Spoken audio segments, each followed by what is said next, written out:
Kondisi geologis Indonesia adalah kondisi Indonesia berdasarkan batuan yang ada di muka bumi. 1. Tenaga geologi. Tenaga geologi adalah tenaga pembentuk relief permukaan bumi.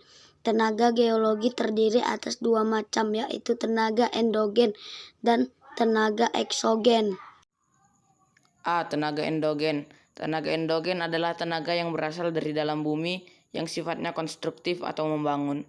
Tenaga endogen meliputi tektonisme, vulkanisme, dan gempa bumi. 1. Tektonisme. Tektonisme atau tenaga tektonik adalah tenaga geologi yang berasal dari dalam bumi dengan arah vertikal atau horizontal yang mengakibatkan perubahan letak lapisan batuan yang membentuk permukaan bumi.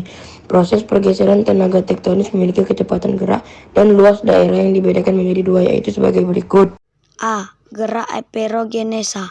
Gerak epirogenesa adalah gerakan yang mengakibatkan turun naiknya lapisan kulit bumi yang relatif lambat dan berlangsung lama di suatu daerah yang luas. Gerak epirogenesa dibagi menjadi dua jenis, yaitu epirogenesa positif atau turunnya daratan dan seolah-olah air laut naik, dan epirogenesa negatif atau naiknya daratan dan seolah-olah air laut turun. B. Gerak orogenesa. Gerak orogenesa adalah gerak kulit bumi yang lebih cepat dan jangkauannya relatif sempit. Gerak ini menghasilkan lipatan dan patahan. 2. Vulkanisme. Vulkanisme adalah segala peristiwa yang berkaitan dengan magma yang keluar mencapai permukaan bumi melalui retakan dalam kerak bumi atau melalui sebuah pita sentral yang dinamakan terusan kepundan atau diatrema.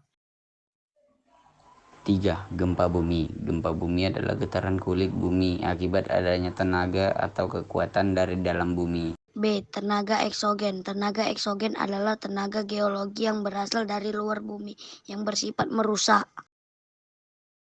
2. Bentuk muka bumi. A. Gunung. Gunung adalah permukaan bumi yang menjulang ke atas lebih tinggi daripada daerah sekitarnya dan dibatasi oleh lereng di sekitarnya. Pegunungan. Pegunungan adalah permukaan bumi yang berupa rangkaian atau kumpulan gunung besar dan kecil. C. Lembah. Lembah adalah bentuk muka bumi yang berupa cekungan.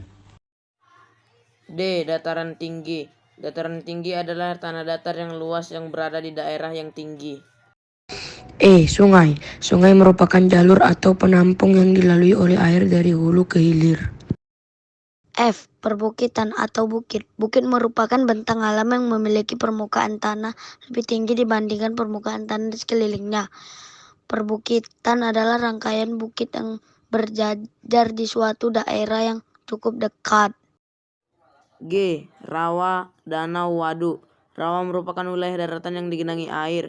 Adapun danau adalah daratan luas yang digenangi air, sedangkan waduk adalah danau buatan.